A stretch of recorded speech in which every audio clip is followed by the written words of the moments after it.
It is a pleasure to serve with you in the chair, and I want to congratulate the many petitioners who have made sure that we are debating this important topic here at Westminster Hall. Like all of those who speak in or listen to today's debate, I worry about the state of animal welfare. And I hope that this debate will help to advance scientific research without the needless suffering of sentient beings. I have been contacted by a large number of constituents in Bath who are animal lovers.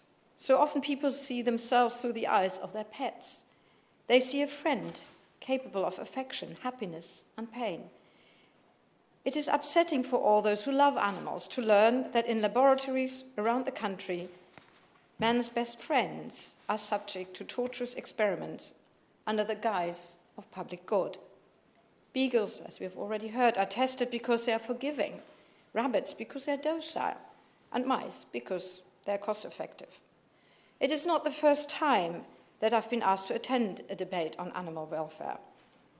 What was once a minority has become a visible majority, and a very audible as well, as we know from today, with over 3/4 of the public wanting an end to animal testing.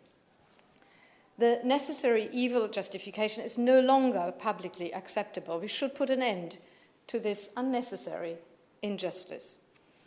As members of the EU, animal sentience was recognized in law, and as we work now with the government to transfer this essential insight into UK law, we have a chance to continue with or have even better animal welfare standards and getting towards the banning of laboratory experiments as quickly as possible.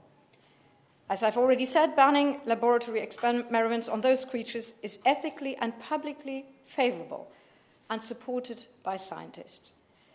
The regulatory requirements that animals be used before human trials is now 75 years old. Reviewing this and removing the needless suffering of animals will finally bring scientific research into the 21st century. I recognise what the honourable member has said, that we might ban it here, but then we are dependent on other countries where this is still necessary. But setting an example is always a very good way to move forward and take the global community with us. It matters for other reasons as well. I have supported the rollout of the COVID vaccination, as probably everybody in this chamber has, and we have supported it 100%. However, many people have refused the vaccines on grounds of animal testing.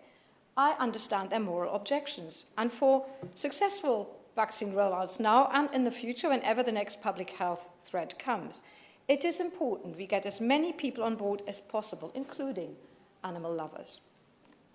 COVID-19 was a huge scientific challenge. Animal testing was deemed a necessary compromise. However, there is now much evidence to suggest the contrary. Animal-tested drugs have a 90% failure rate in human trials.